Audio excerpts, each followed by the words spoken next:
They're our special law enforcement people, our special law enforcement representatives. They're on that grand jury. And they're supposed to be enforcing the Constitution for the United States of America and making these people down here comply with the law that was written to govern them. Very, very simple when you recognize that we are up here above the Constitution, the grand jury's above it, and these people are there to be law enforcement people, not a rubber stamp in the hands of the Justice Department or a federal judge. These people here, when they come up here to ask for an indictment against Mr. A, they listen to the evidence, and then they tell the U.S. Attorney and the IRS, they say, now you go back to your office, servants. They need to exercise their authority. They need to make sure that that U.S. Attorney and the IRS understand that they are the boss. The U.S. Attorney and the IRS, they're public servants. And so they dismiss them. Now, they say, do we want to indict Mr. A? Well, the first thing we're going to do is we're going to check out the IRS code. Now, that's down here because it was created by our public servants, right? So the case in the statute law, it's all down here at the bottom because these people are the creators of it. So it's down here. And so they say, is the IRS code, is it in compliance with the Constitution for the United States of America? Well, you have some informed people on that grand jury because they're up here.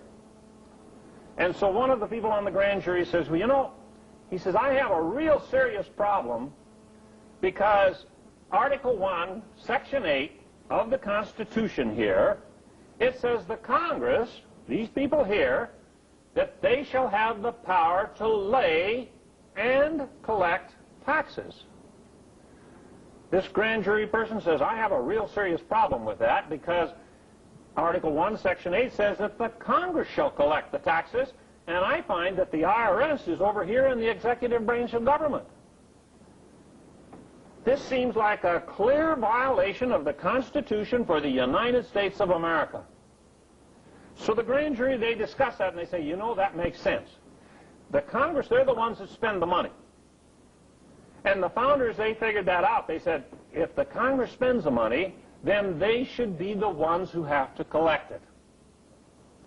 The Internal Revenue Service office should be a part of your local congressman's office. Your congressman and the IRS, their offices should be in the same building right together. So that if you have a problem with a particular IRS agent, you just tell that IRS agent, say, well, I'm going to go talk to my congressman. So you go over across the aisle and you talk to a staff member over there that is in the staff of the congressman, and you say, staff member, come with me. We have a public servant over here that is completely out of hand, and I want you to make a correction over here. How long would these people, how many times would these people be re-elected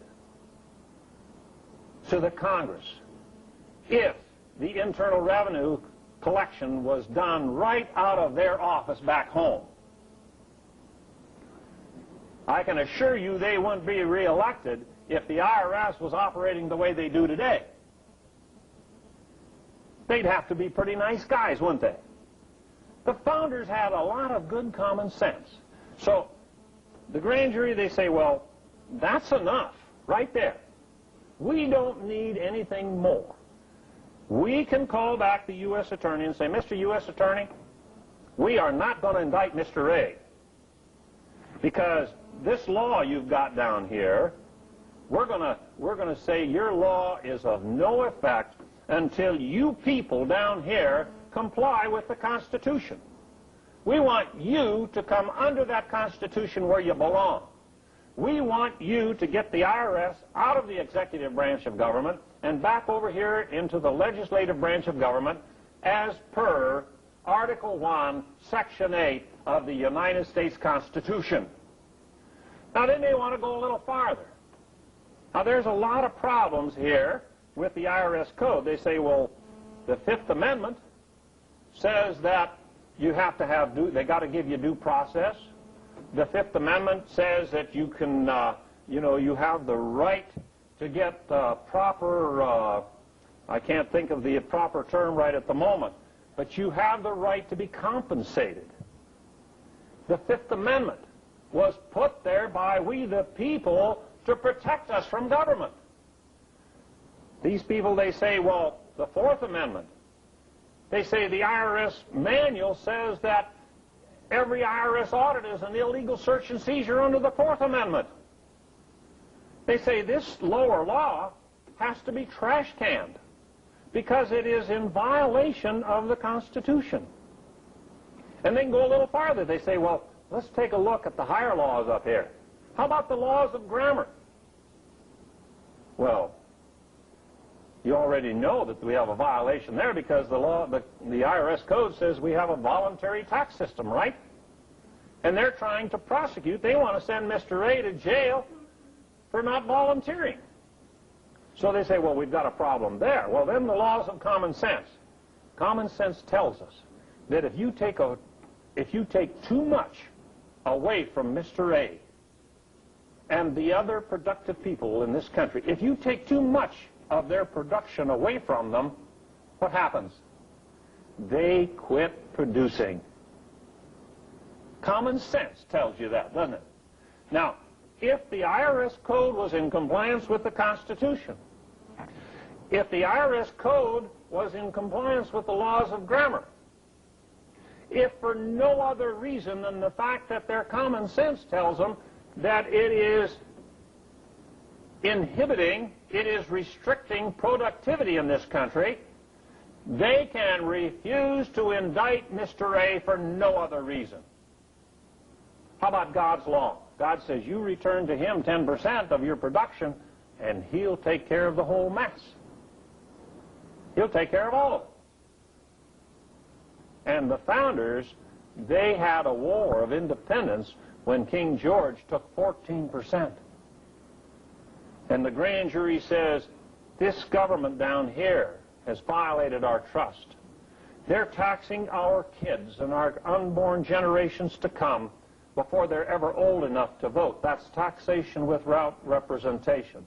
They say, we are not going to indict Mr. A because we're going to protect Mr. A. We're going to enforce the Constitution. We're going to enforce these higher laws. This lower law is not in compliance with the higher laws. Suppose you have a grand jury that is not functioning properly, a grand jury that is not a check. You see, that grand jury that will refuse to indict Mr. A, that grand jury that refuses to indict Mr. A is being a check against the President of the United States and the administrative branch of government. That grand jury that refuses to indict is a check against a Congress that is made up of vote thieves. That grand jury will be a check against the judiciary. The arrogance of the federal judiciary today must be checked. We must check them. And this is the vote that we use to do it.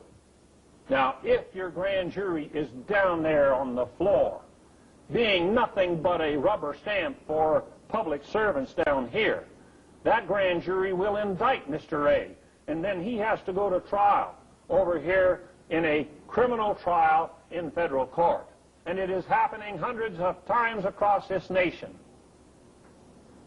And Mr. A is not going to be able to present the evidence that he needs to defend himself with, because this judge, that judge is going to look out for the interests of government. And the best interests of government say that that jury must not be allowed to hear the truth. They must not be allowed to hear the truth, because if they hear the truth in that courtroom, they are going to rule against the government. Every decision that we have seen come out of the Congress out of the executive